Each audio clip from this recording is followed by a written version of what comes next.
Minhas amigas, meus amigos, muito boa tarde e noite. Boa tarde. Que as bênçãos do nosso amado Mestre Jesus possam ser por nós percebidas, porque elas são incessantes. Para mim é uma grande alegria estar aqui nesta casa, na data de hoje, comemorando os 37 anos da casa, que é uma casa que me abre a vida. Eu digo para vocês que eu entrei nessa casa no dia 8 de julho, 8/7, de 1995. Em 1995 eu entrei nessa casa. 6 meses depois me tornei voluntário da casa, trabalhando inicialmente no social, sábado de manhã, cortando legume, e de lá permaneci. É a minha casa, eu sempre falo que essa é a minha casa máter, é a casa que abre para mim a causa espírita. É a casa que abre para mim meus olhos, para enxergar a realidade espiritual. Eu sou muito grato a esta casa. Falo sempre que eu não sei o que seria de mim se eu não fosse espírita. Que sendo espírita, eu já sou aquilo que o meu amigo Naum Castro fala, um sarapatel de coruja. Imagine se eu não fosse espírita. Então, sendo espírita, eu tenho tantas imperfeições, tantas dificuldades. Imagine se eu não fosse. Então, eu agradeço muito a esta casa por ter alargado meus horizontes, influenciado minha vida em todos os aspectos. Todos. Meus melhores amigos são daqui. São amigos que eu levo para a vida toda. Minhas maiores perspectivas são daqui. Tudo eu devo a essa casa. A minha profissão tem a ver com a palestra que André Luiz Peixinho fez. Aí eu decidi tomar o caminho da psicologia por conta disso. Depois ele se tornou até meu supervisor clínico. Olha só.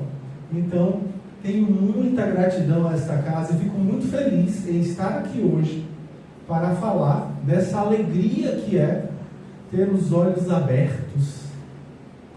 O Paulo Estevão, para mim, é esse abrir dos olhos, é essa nova perspectiva, esse novo horizonte. E hoje a gente tem a possibilidade de refletir um pouco a respeito da juventude. Hoje a gente tem a chance de conversarmos um pouco a respeito do que é esse jovem, do que é essa jovem que precisa trazer a sua força, a sua mente, a sua energia para retroalimentar todas essas potencialidades que a casa nos traz. A gente sabe que questões com relação às dificuldades nos embates entre as gerações, isso é muito antigo. Isso é muito antigo, a gente tem isso. Eu me lembro quando eu entrei aqui na casa e o convite que eu tive foi curioso, né?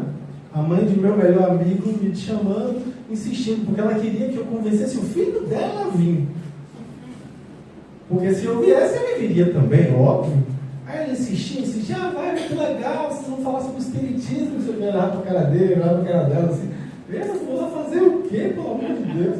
Vou não, que nada. E aí ela usou o argumento mor. Vai ser legal, lá tem um monte de gatinha. Aí, pronto, foi o argumento que a gente precisava. A gente veio e realmente tinha um monte de gatinha. E Danilo, que machadianamente desprovido de belas feições, resolveu compensar isso estudando. E nessa de estudar, a doutrina espírita começou a fazer sentido. Porque uma vez a doutrina começa a fazer sentido, nunca mais a gente erra em paz. Não. Citando Cláudia, bateu, doeu, leve para casa que é seu. Essa frase é dela, viu? Essa frase é dela. Pois bem, a gente às vezes vai vendo aquela circunstância, aprendendo, e nessa começou a vir textos interessantes, estudando o Evangelho segundo o Espiritismo. Eu me lembro bem, quando eu abri aquele item, o orgulho e a humildade.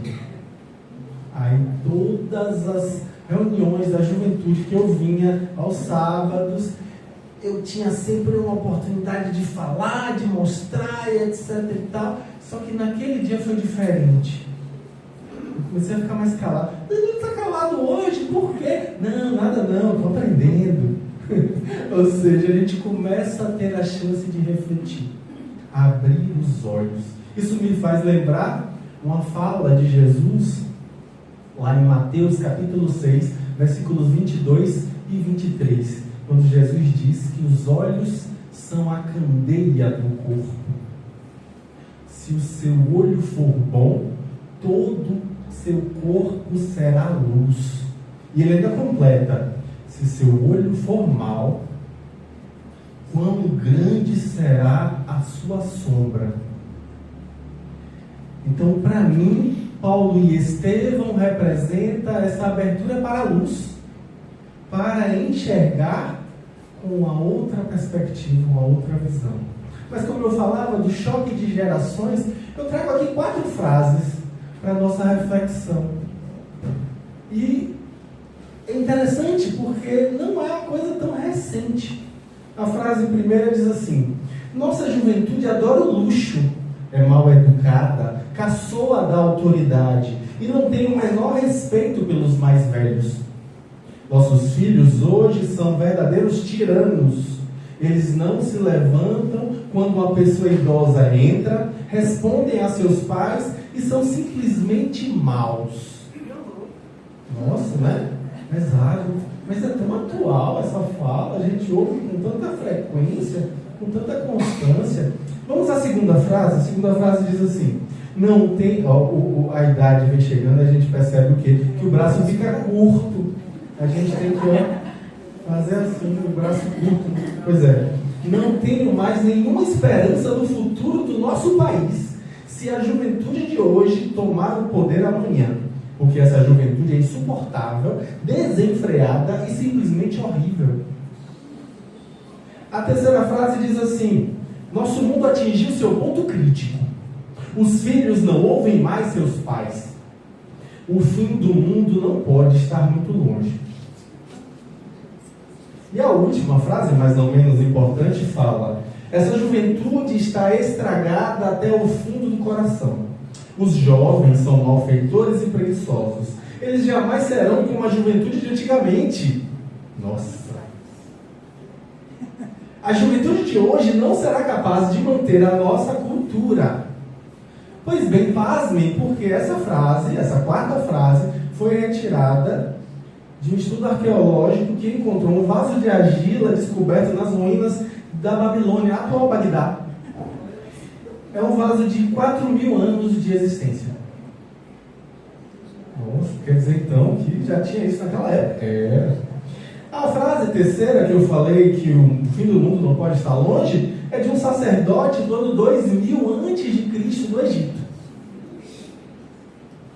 Enquanto que a segunda frase, que fala que a juventude é insuportável, desenfreada e horrível, é de Hesíodo, lá do ano 720 a.C. E a primeira frase, curiosa, né, que diz assim, que os jovens não se levantam quando uma pessoa idosa entra, respondem a seus pais, são simplesmente maus, é o momento em que a gente vai ver que quem falou isso foi ninguém menos do que Sócrates, lá por volta de 399 a.C. Parece uma coisa tão atual, mas a gente, de certo modo, está reeditando arquetipicamente os conflitos das gerações. Estamos revivendo coisas que já vêm ao longo do lastro psíquico da humanidade. Nós permanecemos repetindo esses padrões, inclusive nos esquecendo que nós já fomos jovens, nos esquecendo que nós seremos velhos, se não já o fomos, e também nos esquecendo que nós reencarnaremos veremos novamente. Então, isso nos faz perceber que algumas perspectivas são bem pessimistas. E mais recentemente, a gente tem outras frases que também nos trazem reflexões. Eu trago aqui uma frase de George Bernard Shaw, que diz: a juventude é uma coisa maravilhosa, que pena desperdiçá-la com os jovens. Tem uma outra que diz assim, ninguém menos do que Nelson Rodrigues, o nosso maior pessimista, na minha opinião. Ele diz: o jovem tem todos os defeitos do adulto. E mais um, o da inexperiência. E aí a gente vai lá em Esopo, que foi um escravo intelectual lá na Grécia, que inclusive escreveu vários contos interessantíssimos, as fábulas de Esopo. Ele diz assim: não se podem censurar os jovens preguiçosos quando a responsável por eles serem assim é a educação dos seus pais. Opa, já dá uma sacudida, começa a responsabilizar a gente um pouquinho. Que aliás é o que a doutrina espírita nos faz, né? Nos responsabiliza. Nos traz o foco para olhar para dentro. Já não cabe mais dizer: a vida é tão difícil para mim. Meu pai foi muito omisso, negligente. Minha mãe me dava tudo o que eu queria. Era submissa. Muito cola fina nas pernas. Já não dá mais para a gente ficar culpando o outro. Então a gente começa a se olhar e se perguntar: e eu com isso? Como é que eu lido com isso? Aí a gente vai lá em Picasso, Pablo Picasso, que diz assim: leva muito tempo tornando-nos jovens. Opa, olha que visão interessante. A gente então tem a chance de, apesar da idade, mantermos uma perspectiva jovial? Sim.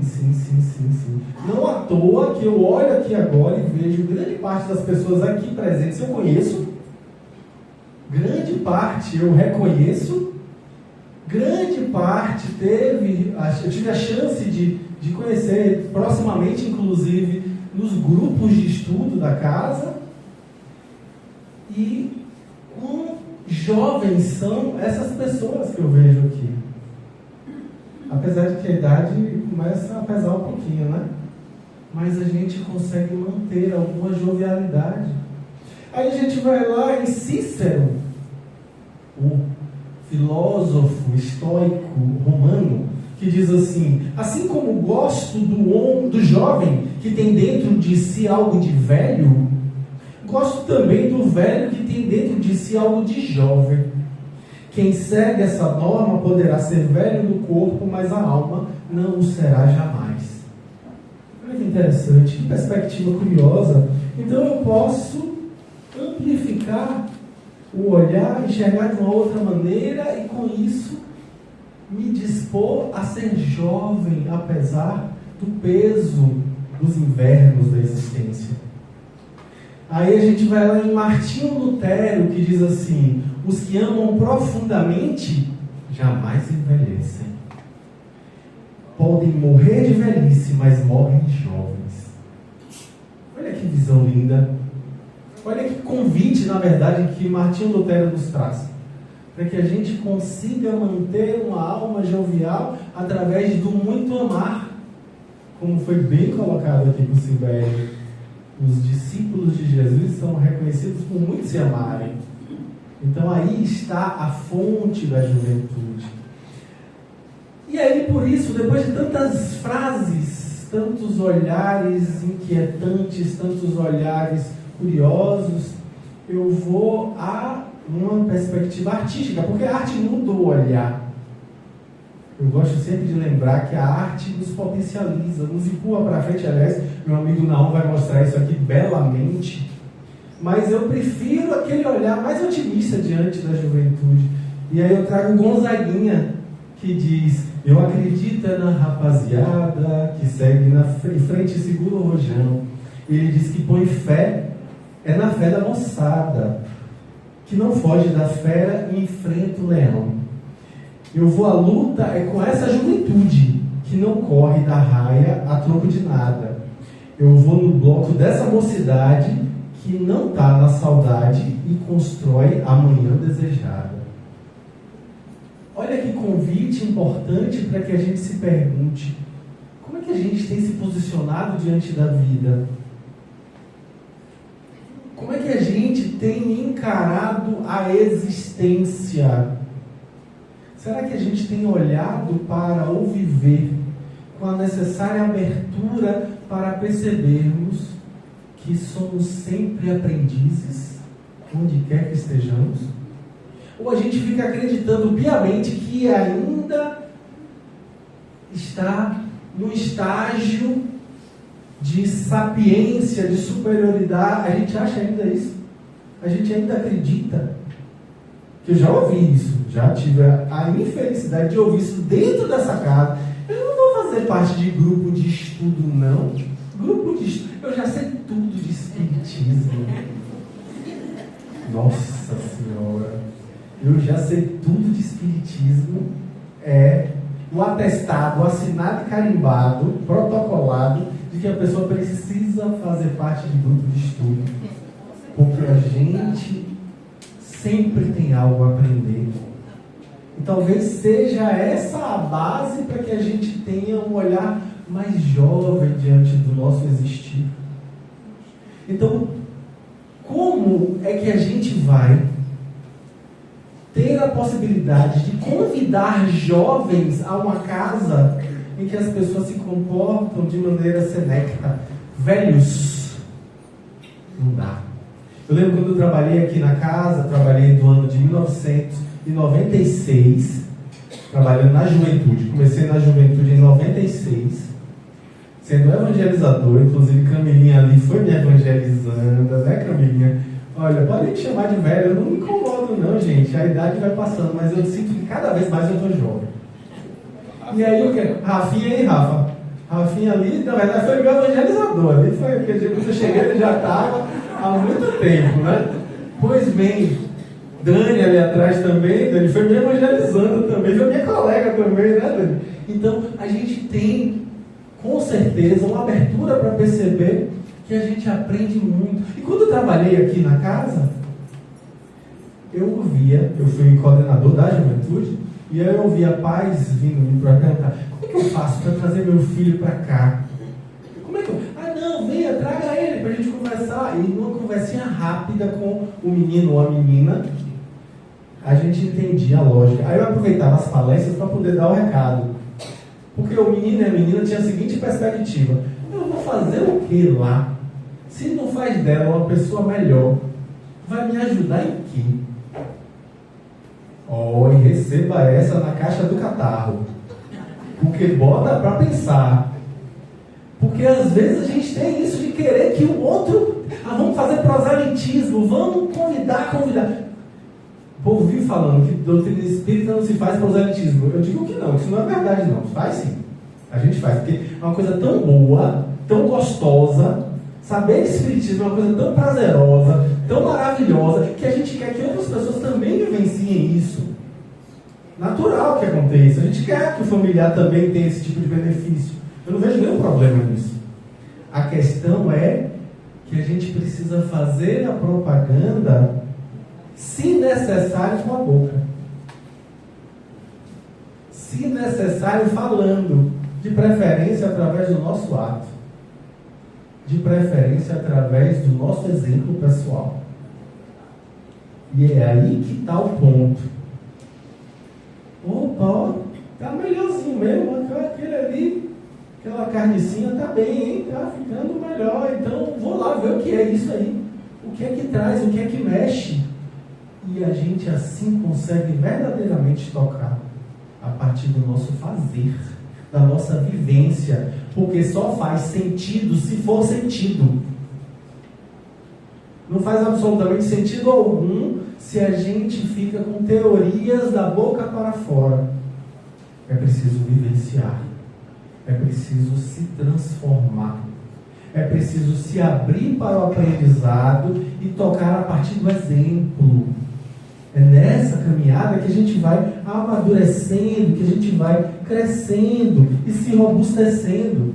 Quando a gente fala em juventude, a gente está falando da noção de tempo.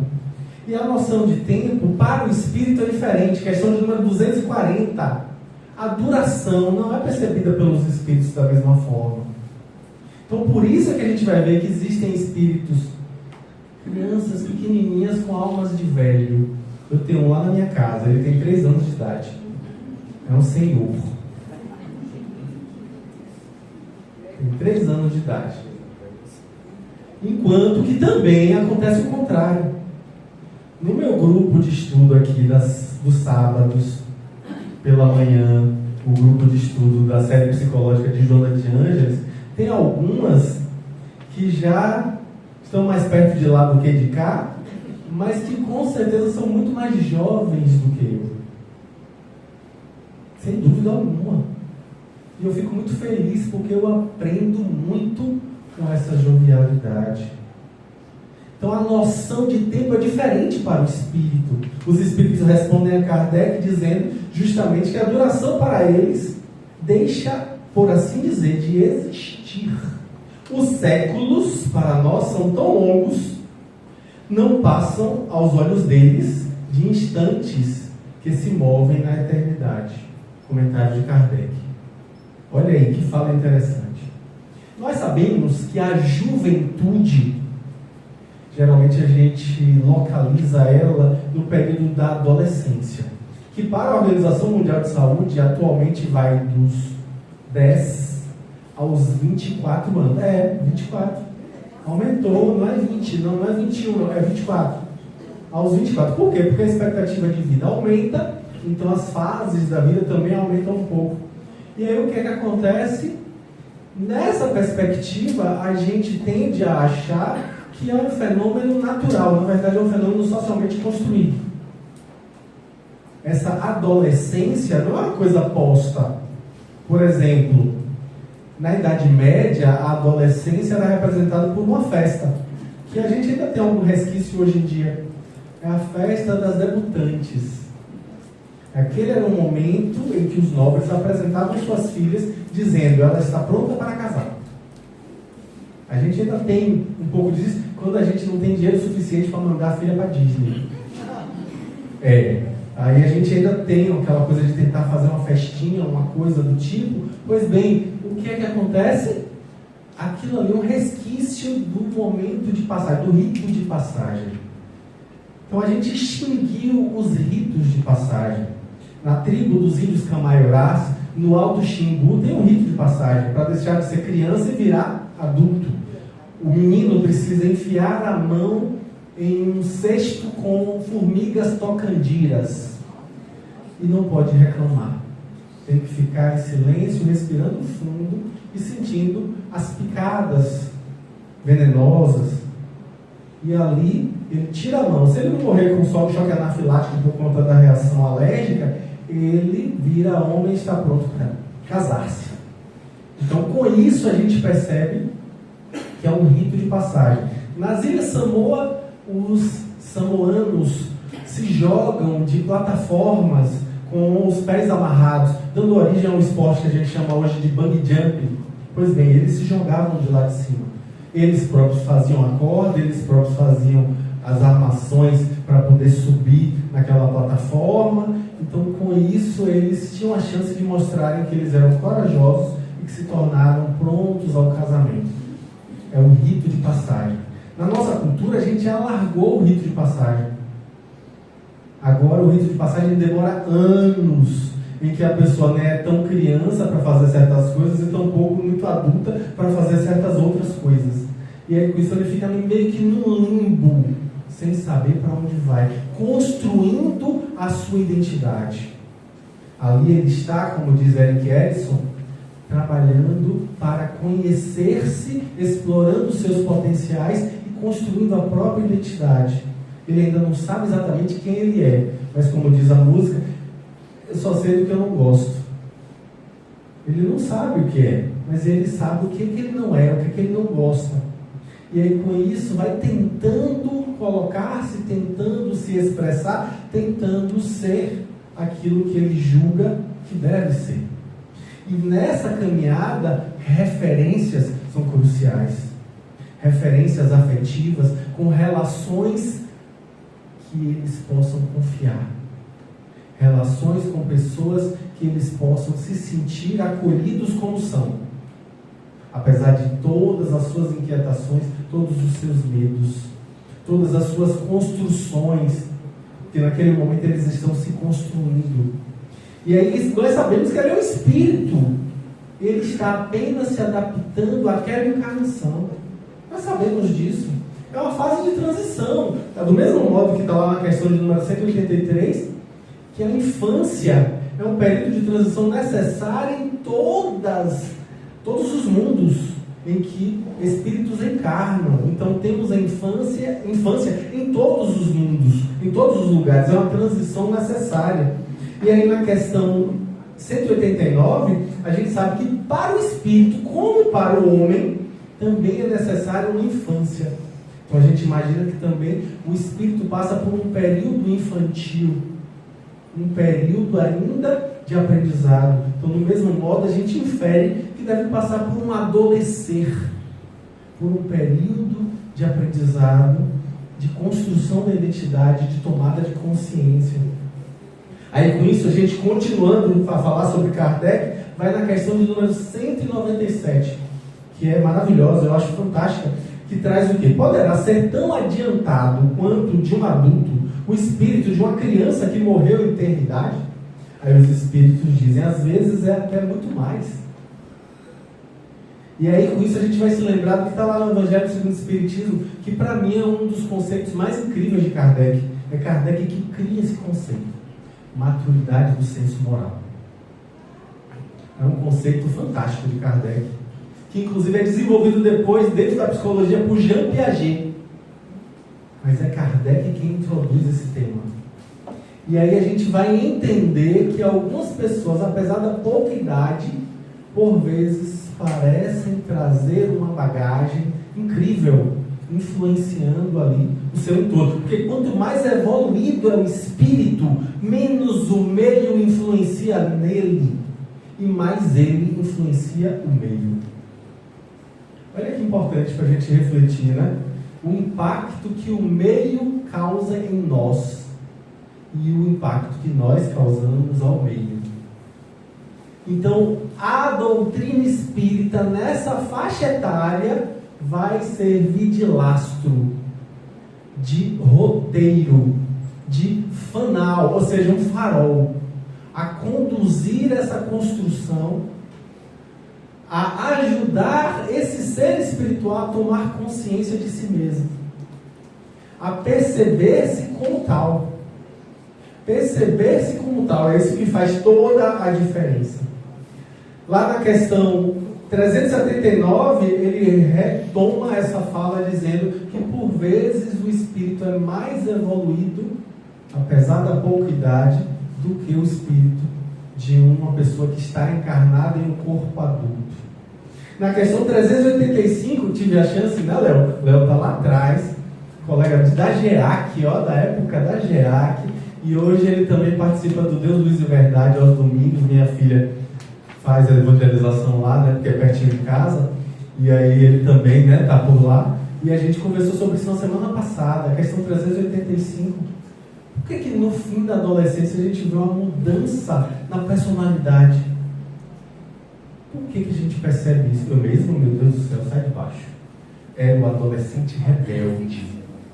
Rebelde. Por que a gente vê esse tipo de coisa acontecer? É o espírito dando as caras, mostrando a que veio, mostrando as suas tendências, trazendo à baila aquilo que traz como possibilidade de expressão. Até então, o esquecimento providencial durante a infância fazia com que ele estivesse ali, podendo ser influenciado pelos pais. Mas agora, neste momento, eles vão ter então a chance de começar a mostrar as asinhas. como diz meu amigo Naon, engrossar o cangote, empinar o narizinho e dizer quem é que eu sou e o que é que eu faço, e você não manda em mim. Enquanto estiver no meu teto, com medo do meu pirão, olha aí, olha aí, hein? Então a gente vê esse tipo de coisa acontecer e se repete, se repete, se repete. Não é à toa, tem uma função espiritual. Então, estar próximo, estreitar laços, criar vínculos, poder acolher junto ao coração, neste momento, é o que de melhor a gente tem a fazer. Trazendo a possibilidade de que o jovem venha à casa. Trazendo a possibilidade de que o jovem também se beneficie dessa fonte de luz que é para as nossas vidas. Então, no momento em que a gente abre esse horizonte para que ele tenha a chance de galgar esse espaço, a casa também precisa estar aberta para isso. Que uma das queixas que a gente tinha lá na minha época de juventude era o quê? Ah, não quero participar, não. Eles só querem que a gente venha para varrer o chão e arrumar cadeira. Os jovens só serviam para isso. E era assim mesmo. E a gente ficava reclamando que não era assim. A gente queria participar, a gente queria fazer parte da composição da coisa, para que sugerir coisas. A gente queria ter essa abertura. Então a gente precisa abrir os olhos para isso. Abrir os olhos para que a gente consiga ajudar esses jovens a perceber o seu papel. Também é digno varrer a casa. Também é digno arrumar as cadeiras. Também é necessário que se faça isso. Mas também é necessário que a gente explore os potenciais que estão ali, que precisam se revelar. Já estou ganhando por fim da minha fala, né, velho? Você já vai falar daqui a pouquinho. Vai falar, não, vai cantar. Esse macho aí é um cantor. Então, eu gosto de lembrar sempre as falas de Paulo de Tarso, especificamente a Tito e a Timóteo, dois jovens. A Timóteo, lá na segunda carta dele, no capítulo 2, versículo 22, Paulo fala assim: foge dos desejos da mocidade, segue a justiça, a fé, o amor, a paz, com os que de coração puro invocam o Senhor. O convite de Paulo é analisado por Emmanuel no livro Caminho, Verdade e Vida, quando ele vai trazer justamente a necessidade de observar durante a mocidade os para quês nós estamos aqui. O que é que eu estou fazendo aqui? Aliás, essa pergunta é um lugar comum. A gente precisa volta e meia se perguntar. Volta e meia a gente precisa parar, respirar fundo e se perguntar: o que é que eu estou fazendo aqui? Qual é realmente a minha função no planeta Terra? Qual é a minha função sentado aqui agora nessa cadeira ou assistindo o vídeo a posteriori? O que é que eu estou fazendo aqui? Estou prestando atenção na boinazinha de Chico Xavier que esse rapaz aí na frente está usando para perguntar a ele depois onde foi que ele comprou? Estou pensando que Beltraninha devia estar ouvindo isso que ele está falando? Ou está pensando que tem que correr para chegar em casa para ver a nova novela? Ou o que quer que seja? O que a gente está fazendo aqui? Como eu tenho usado o meu tempo?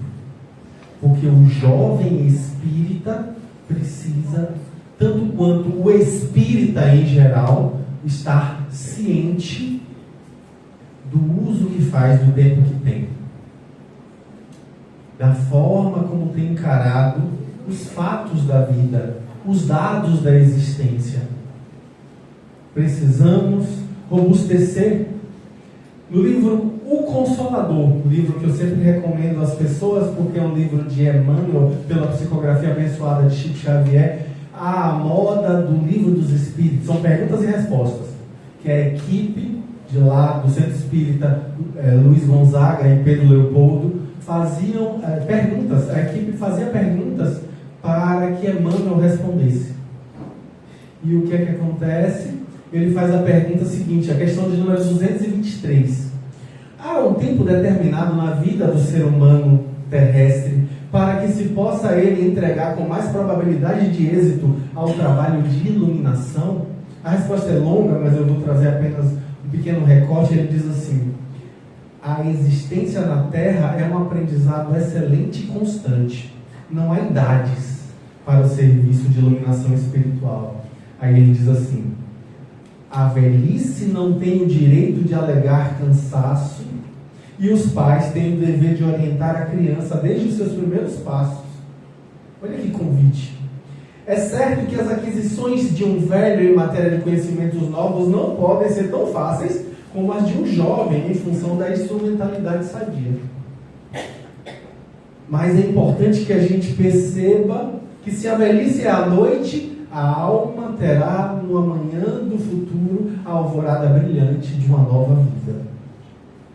Então, com isso, a gente vai ampliando o horizonte para perceber que o momento de fazer a diferença, de fazer diferente, de despir-se do homem velho para nascer um novo homem, como diz Paulo, o momento é agora.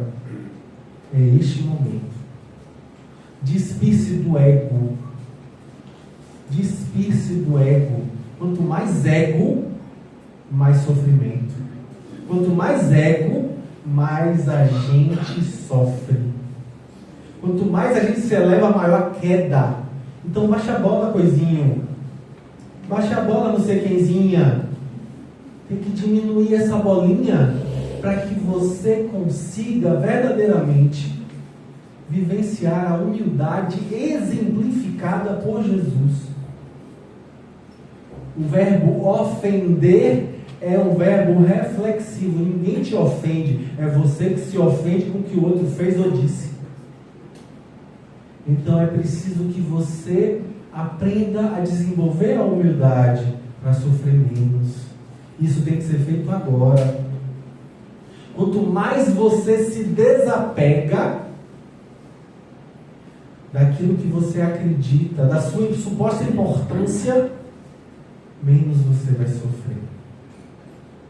Então é absolutamente imprescindível que a gente observe que este é o momento de vivenciarmos a tal juventude que o amor nos traz. No livro Opinião Espírita, no livro Luz do Caminho, no capítulo Opinião de Emmanuel, ele diz: orientar a infância e a mocidade em Cristo é iluminar o presente e preparar o futuro do mundo. Não se ergue uma casa sem alicerces.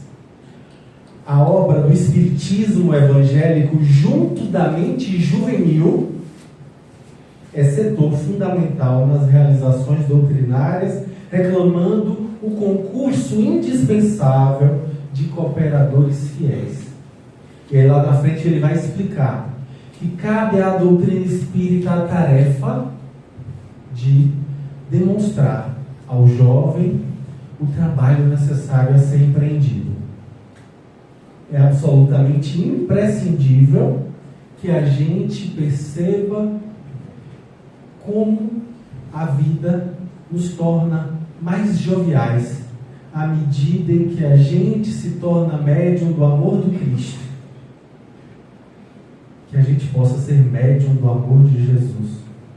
Sim, médium, como foi João, evangelista, grande médium, um adolescente, que junto a Jesus, inclusive o próprio João diz que ele era aquele a quem Jesus mais amou, que confiou a própria mãe a ele, porque o destino das viúvas à época de Jesus era terrível. Ele então, na cruz, diz: mãe, eis teu filho. João, eis a tua mãe. É João, aquele adolescente que vem com a vida profundamente significativa, nos dá o exemplo do jovem que compreendeu. É o jovem de Assis, Francesco Bernardone. Olha que importante ele nos trazer uma grande mobilização para percebermos que é necessário viver uma vida significativa. E são os jovens que vêm com o seu papel crucial, junto a Allan Kardec, se virem de médiums, para que tenhamos essa doutrina libertadora de consciências. Precisamos trazer esses jovens para os nossos corações, para que eles, se sentindo amados, também venham trazer a sua contribuição em multiplicar o amor, em serem também médiuns do amor do Pai em nossas vidas. Que assim seja.